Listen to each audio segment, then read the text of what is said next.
Rangpur metropolitan পুলিশের সব সদস্যদের বাংলাদেশ পুলিশের সামাজিক যোগাযোগ মাধ্যম ব্যবহার নির্দেশিকা ২০২৫ যথাযথভাবে অনুসরণের নির্দেশ দিয়েছেন police commissioner Mohammad Majid Ali BPM.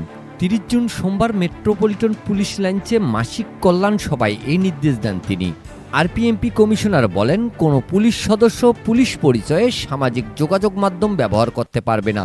প্রত্যেক পুলিশ সদস্যকে অনলাইনে জিডি বিষয়ে পর্যাপ্ত ধারণা রাখতে হবে, যাতে সাধারণ জনগণকে আরও উন্নত এবং সেবাপ্রবণ সহায়তা প্রদান করা যায়। তিনি সব সদস্যকে সতর্ক ও পেশাদারিত্ব বজায় রেখে দায়িত্ব পালনের নির্দেশনা প্রদান করেন এবং পেশাগত উৎকর্ষ সাধনে সচেষ্ট থাকার আহ্বান জানান তিনি।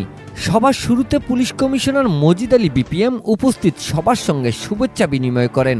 গত মাসের কল্যাণ সভায় উত্থাপিত সমস্যাগুলোর অগ্রগতি সম্পর্কে অবগত হন তিনি। এ সময় তিনি উপস্থিত অফিসার ও ফোর্সদের কাছ থেকে সরাসরি বিভিন্ন সমস্যার কথা শুনে তাৎক্ষণিক সমাধানের নির্দেশনা প্রদান করেন। মাসিক কল্যাণ সভায় অতিরিক্ত পুলিশ কমিশনার প্রশাসন ও অর্থ নরেশ চাকমা, অতিরিক্ত police commissioner crime and ops Shafizul Islam, উপপুলিশ কমিশনার সদর দপ্তর ও প্রশাসন হাবিবুর রহমান, উপপুলিশ কমিশনার অপরাধ দক্ষিণ তোফায়েল আহমেদ, উপপুলিশ কমিশনার ট্রাফিক আব্দুর রশিদ সহ আরও অনেকে উপস্থিত ছিলেন। Mizanur Rahman, DRS news.